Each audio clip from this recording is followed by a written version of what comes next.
আসসালামু আলাইকুম viewers, welcome to super English care. প্রিয় শিক্ষার্থীবৃন্দ, আজকে আমি প্রথম ক্লাস শুরু করতেছি ষান্মাসিক সামষ্টিক মূল্যায়নের প্রস্তুতিমূলক ক্লাস হিসাবে। এর আগে কিন্তু আমি ক্লাস 8-এর ইংরেজি বিষয়ের একদম 5 নম্বর এক্সপিরিয়েন্স পর্যন্ত সকল ক্লাস উপস্থাপন করেছি অ্যাক্টিভিটি ওয়াইজ। তার মানে ওগুলা তোমরা অবশ্যই দেখেছো, যদি না দেখে থাকো তাহলে প্রত্যেকটা অ্যাক্টিভিটি ওয়াইজ যে ক্লাসগুলো রয়েছে সেগুলো দেখে আসতে পারো। আজকে থেকে আমি কি করব, যে যেহেতু আমাদের সামনে ষান্মাসিক সামষ্টিক মূল্যায়ন, সেই কারণে ষান্মাসিক সামষ্টিক মূল্যায়নের প্রস্তুতি হিসাবে প্রত্যেকটা এক্সপিরিয়েন্সের একটা কিন্তু মূল টপিক থাকে। ওই টপিক অনুযায়ী কি করব, আমি সংক্ষিপ্ত আকারে ক্লাস উপস্থাপন করব। তাহলে যারা শিক্ষার্থী রয়েছে, তোমাদের যদি ওই টপিকে কোনো সমস্যা থাকে তাহলে এই জায়গায় থেকে তুমি প্রস্তুতিটা নিতে পারবে এবং পরীক্ষায় যা আসুক তাহলে লিখতে পারবে। আজকে আমার টপিক হচ্ছে কি সিমিলি, মানে সিমিলি কাকে বলে, তারপরে সিমিলি কিভাবে লিখতে হয় সেটা আমি দেখাবো। আর যদি টিচার যারা রয়েছেন তারা দেখে থাকেন তাহলে তারাও উপকৃত হবেন, কারণ হচ্ছে অনেকেই কিন্তু যে অনেক শিক্ষার্থী ভিন্ন ভিন্ন ভাবে উপস্থাপন করে, এইটা যাতে আপনার একটু বোধগম্য হয়। এই জায়গায় সিমিলি মানে কি আমরা জানি, সিমিলি হচ্ছে উপমা অর্থাৎ তুলনা। তাহলে ইংরেজিতে যে আমাদের বই দেওয়া রয়েছে, a simile is a figure of speech and it is mainly used to compare two or more things that possess a similar quality. অর্থাৎ সিমিলি হচ্ছে একটা লিটারেরি টার্মস, যেটা কি করা হয়, মানে ব্যবহৃত হয় দুটি বস্তু হতে পারে অথবা দুটি ব্যক্তি হতে পারে যাদের মানে সিমিলার কোয়ালিটি রয়েছে, মানে তাদের মধ্যে একই রকম মানে গুণ রয়েছে, ওইটা প্রকাশ করার জন্যই মূলত কি এই সিমিলিটা ব্যবহার করা হয়। আবার বলা হয়েছে a simile is defined as, মানে একটা সিমিলিকে এভাবে সংজ্ঞায়িত করা হয় কিভাবে, a word or phrase that compare something to something else using the words like or as. মানে সিমিলি হচ্ছে এমন এক ধরনের একটি শব্দ অথবা ফ্রেজ যাদেরকে কি করা হয়, যেটা কম্পেয়ার করে, তুলনা করে সামথিং কোনো কিছুকে অন্য কোনো কিছুর সাথে, কিসের মাধ্যমে, ইউজিং ওয়ার্ডস লাইক এবং এস, মানে লাইক এবং এস দ্বারা এটা মূলত তুলনাটা প্রকাশ করা হয়। তার মানে কি, তুলনা প্রকাশ করার জন্য লাইক এবং এস যে সময় ব্যবহার করা হয় তখনই আমরা সেটাকে সিমিলি বলতে পারি। ফর এক্সাম্পল, উদাহরণস্বরূপ, অ্যাজ হোয়াইট অ্যাজ মিল্ক, মানে এটা হচ্ছে দুধের মতো সাদা। তার মানে কি আমরা জানি, আরেকটা বিষয় খেয়াল রাখতে হবে, আমরা যে বিষয়টার সাথে তুলনা করতেছি সেটা কিন্তু আমরা জানি ওইটার গুণটা আমাদের কাছে জানা আছে। সেই কারণে অনেক সময় কি এই যে হোয়াইট, মানে এটা দেখা গেল যে অনুপস্থিত থাকে অনেক সময়, সেই কারণে বলা হচ্ছে কি অ্যাজ হোয়াইট অ্যাজ মিল্ক, মানে কি দুধের মতো সাদা। আর মানে দুধের কোয়ালিটি কিন্তু আমাদের জানা আছে। তারপরে কেমন দেখতে, ব্ল্যাক লাইক হেয়ার, মানে কিসের মতো কালো, মানে চুলের মতো কালো। তারপরে ব্রেক লাইক এ লায়ন, মানে ব্রেভ মানে সাহসী, কিসের মতো, সিংহের মতো। তার মানে সিংহ যে সাহসী সেটা আমাদের জানা আছে, সিংহের কোয়ালিটি আমাদের জানা। সেই কারণে আমরা কোনো একজনকে অথবা কোনো কিছুকে কি করি, যে কোনো প্রাণীও হতে পারে, তাকে আমরা লায়নের সাথে তুলনা করলাম। বিজি লাইক বিস, মানে বিস মানে মৌমাছি, তার মানে ইয়ের মতো অর্থাৎ মৌমাছির মতো ব্যস্ত। এরপরে হচ্ছে অ্যাজ ফাস্ট অ্যাজ চিতা, অ্যাজ আচিতা, মানে কিসের মতো, দ্রুতগামী, একটা চিতাবাঘের মতো দ্রুতগামী। তারপরে বলা হয়েছে simile is a powerful tool for making language more interesting, descriptive and creative.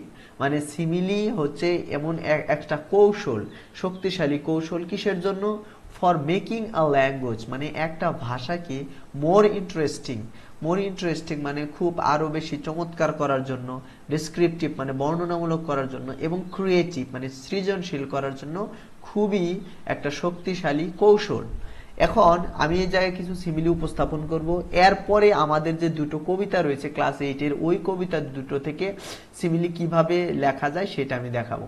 তাহলে সাম সিমিলিস এক্সাম্পল দেওয়া রয়েছে, এই জায়গায় সিরিয়াল নম্বর, এটা সিমিলিস আর এটা হচ্ছে এক্সাম্পলস ইন সেন্টেন্সেস, মানে বাক্যের মধ্যে বিভিন্ন উদাহরণ দেওয়া রয়েছে। যেমন অ্যাজ ব্ল্যাক অ্যাজ কোল, কোল মানে কি, কয়লা, মানে কিসের মতো, কয়লা মানে কালো।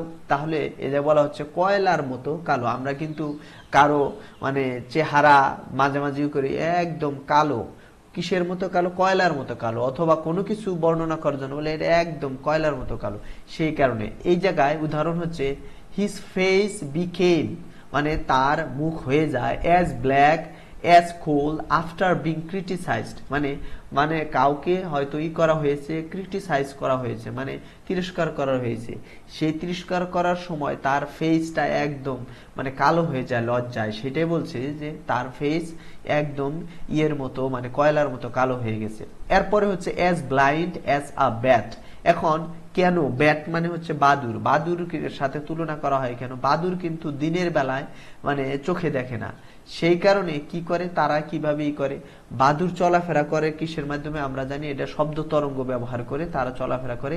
আর সেই কারণে বলা হচ্ছে as blind as a bat, মানে একদম কিসের মতো অন্ধ, একদম বাদুরের মতো অন্ধ।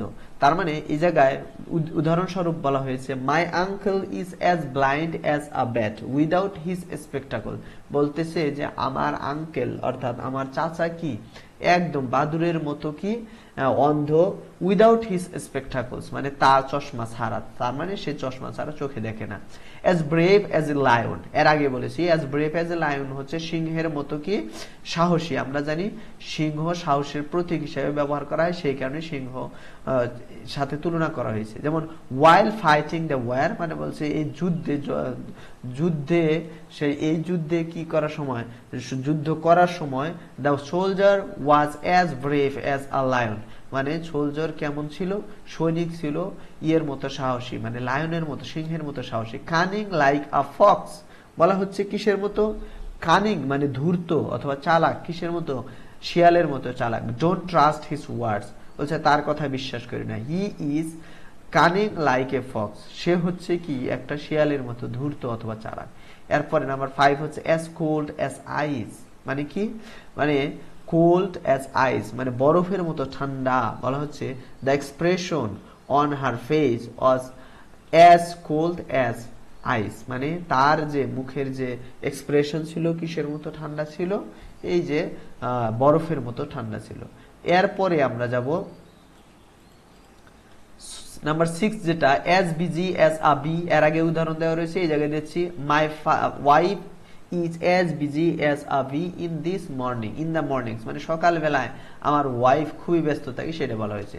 তারপর as bright as the moon, bright মানে উজ্জ্বল, her eyes shined as bright as the moon on receiving her birthday gift, মানে কাউকে বার্থডে গিফট দেওয়া হয়েছে, সেই বার্থডে গিফট দেওয়ার সময় সে এতই খুশি ছিল যে তার মানে চোখ কি করছে, জল জল করতেছিল, কিসের মতো, চাঁদের মতো। তারপরে অ্যাজ ক্লিয়ার অ্যাজ ক্রিস্টাল, এই জায়গায় একটু করে দিলেই হবে ক্রিস্টাল ক্লিয়ার, মানে বলা হচ্ছে যে as crystal, as clear as crystal, as clear as crystal. এখন ক্রিস্টালটা হচ্ছে একদম স্বচ্ছ পদার্থ অথবা স্বচ্ছ কাচের সাথেও তুলনা করা হয়, কাচকেও বলা হয়। আর এটা হচ্ছে স্ফটিক, তার মানে বলা হচ্ছে she loved visiting the lake because its water was as clear as crystal, বলা হচ্ছে সে সেই লেকটা, হ্রদটা ভিজিট করতে পছন্দ করে, কারণ কি, খুব ভালোবাসে, কারণ হচ্ছে এর যে পানি ছিল একদম ক্রিস্টাল ক্লিয়ার মানে স্বচ্ছ, সেই কারণে। তারপরে as smooth as silk, silk মানে কি রেশমি, বলা হচ্ছে নরম, এমন নরম কি, her voice is as smooth as silk মানে রেশমির মতো নরম voice. Silent like a library, the room was silent like a library. এখন কেন লাইব্রেরির সাথে তুলনা করা হয়, এখন যারা শিক্ষার্থী রয়েছে তারা যদি কোনো লাইব্রেরিতে যাও তাহলে দেখবে লাইব্রেরিতে কোনো শব্দ থাকে না, অনেক মানুষ থাকা সত্ত্বেও সবাই নীরবতা বজায় রেখে পড়ালেখা করে, এর ফলে হয় কি যে লাইব্রেরিতে কোনোই শব্দ থাকে না, সেই কারণে বলা হচ্ছে the room was silent like a library, সেই কারণে লাইব্রেরির সাথে তুলনা করা হয়েছে।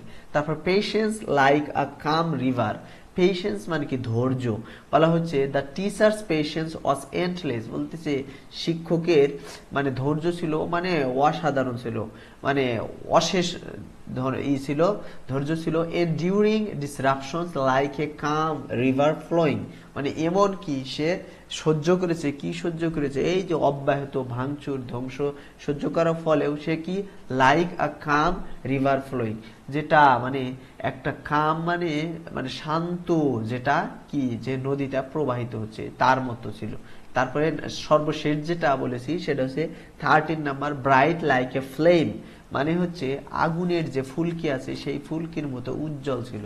তারপরে এই জায়গায় উদাহরণ দিয়েছে কি, his determination burned like a flame refusing to be distinguish, বলা হচ্ছে তার যে ডিটারমিনেশন মানে দৃঢ়তা ছিল, কেমন তার দৃঢ়তা ছিল এইরকম যে এইরকম স্ফুলিঙ্গের মতো, যেটা কি মানে এক্সটিংগুইশড মানে হচ্ছে নেভা, মানে যেটা মানে এমন কিছু করতেছে যে সে নেভানোই যাবে না, সেই রকম এক্সপ্রেশন দেখাচ্ছে। এখন আমরা যদি কবিতায় যাই, কবিতায় যাওয়ার ক্ষেত্রে তাহলে এই যে ট্রু রয়্যালটি একটা কবিতা, এই কবিতার মধ্যেও কিন্তু কি রয়েছে, সিমিলি রয়েছে, আমি এগুলাই করেছি। যেমন there was never a queen like Balkis, এখন এটা বলতে পারে যে কিসের সাথে তুলনা করা হয়েছে, এই যে এই জায়গায় কিন্তু কাকে তুলনা করা হয়েছে, এটা বলা হচ্ছে যেমন there was never a queen like Balkis, মানে এই বালকিসের মতো আর কোন রানী ছিল না, তার মানে কি অন্যান্য রানীকে এই রানীর সাথে তুলনা করা হচ্ছে এক্সেপশনালিটি প্রকাশ করার জন্য।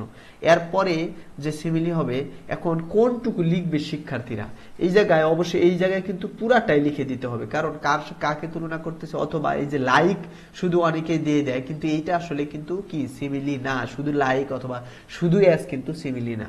বোঝার জন্য তার মানে দরকার হলে ফ্রেজ দিয়ে দিবে কোন পর্যন্ত, আবার কিছু আছে যে বাক্য দিতে হবে, যেমন but Balkis talk to a butterfly as you would talk to a friend, এই জায়গায় আমি শুধু এটুকু দিলে হবে, যেমন as you would talk to a friend, কিন্তু এই জায়গায় বালকিসের সাথে তুলনা করেছে, কি বলা হয়েছে, বালকিস টক টু এ বাটারফ্লাই, বালকিস কথা বলতো কার সাথে, প্রজাপতির সাথে, as you would talk to a friend মানে তুমি যেরকম তোমার কি ফ্রেন্ডের সাথে কথা বলো। তাহলে এই জায়গায় কি তুলনা করা হলো, তুলনা করা হলো যে তুমি যেরকম, অর্থাৎ আমরা যার স্পিকার রয়েছে অথবা যে পড়তেছে সে যেরকম ভাবে কথা বলে, কথা বলার স্টাইল এবং বালকিসের কথা বলার স্টাইল কার সাথে, বাটারফ্লাইয়ের সাথে একই রকম।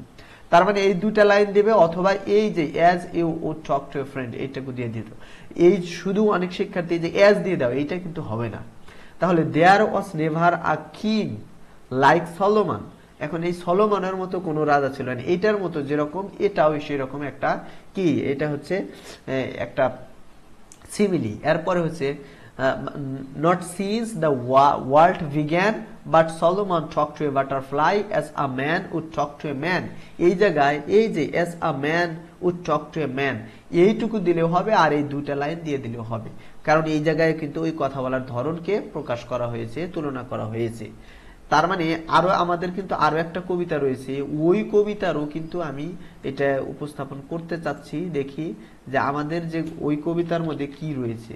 আমাদের আরেকটা কবিতা হচ্ছে I wandered lonely as a cloud, এই কবিতার মধ্যেও কিন্তু সিমিলি রয়েছে। যেমন প্রথমেই I wandered lonely as a cloud, আমি কি করতেছিলাম, মানে হাঁটাচলা করতেছিলাম, কেমন মানে এলোমেলো ভাবে ঘোরাফেরা করতেছিলাম একা একা, অ্যাজ এ ক্লাউড একটা মেঘের মতো, যে মেঘটা that floats on high o'er vales and hills, এই পুরাটুকু দিয়ে দিলে হবে, কারণ যে মেঘটা কি করতেছিল, এই যে এর মতো তুলনা মানে ঘোরাফেরা করছে। তবে এই যে এই লাইনটি যেমন অ্যাজ এ ক্লাউড এই পর্যন্ত এইটুকু দিলেও হবে, এরপরে আর এটার মধ্যে নাই। তবে এই জায়গায় যে দ্বিতীয় স্ট্যান্ডার্ড রয়েছে এটার মধ্যে কি রয়েছে, যে আর এটা কিন্তু অনেক বড় কবিতা, এই যে আরো বড় কবিতা, আরো দুইটা স্ট্যান্ডার্ড রয়েছে, এই জায়গায় শুধু সংক্ষিপ্ত আকারে উপস্থাপন করা হয়েছে আমাদের বই। তারপরে হচ্ছে continuous as the stars that shine and twinkle on the Milky Way, এই জায়গায় কন্টিনিউয়াস অ্যাজ দ্য স্টার্স, এই জায়গায় continuous as the stars that shine and twinkle on the Milky Way, মানে কিসের মতো, এটাই ড্যাফোডিলসকে তুলনা করেছে, এমন কন্টিনিউয়াস মানে চলমান অথবা অবিরত, অ্যাজ দ্য স্টার্স মানে যে এমন তারার সাথে, যে তারকাগুলো দ্যাট শাইন যে তারকাগুলো কি করে, আলো দেয়, অ্যান্ড টুইঙ্কেল মানে মিটমিট করে, on the Milky Way Milky ওয়েতে মিটমিট করে, তার মানে এইটাও কিন্তু একটা সিমিলি। তাহলে কমপক্ষে শিক্ষার্থী যারা রয়েছে এই পর্যন্ত দিতে হবে। আর এই রকম ভাবে যদি তোমাদের কোনো টেক্সট আসে তোমরা সিমিলি বের করতে পারবে আশা করি। আর আমার ভিডিও কেমন লাগলো অবশ্যই জানাবে। এর পরের ক্লাসে আমি কি করব, রাইম স্কিম উপস্থাপন করব, এই যে এই বি সি ডি কিভাবে হলো এগুলো আমি তুলে ধরবো। আশা করি এর পরে ভিডিও দেখবে। এটা দেখার জন্য যদি শিক্ষার্থী যারা রয়েছে আমার ইউটিউব চ্যানেল সাবস্ক্রাইব না করে থাকো সাবস্ক্রাইব করবে, আর আমার ফেসবুক পেজ রয়েছে সুপার ইংলিশ কেয়ার নামে, সেটাও ফলো করে দেবে। আজকের মতো এখানে শেষ করতেছি। আসসালামু আলাইকুম।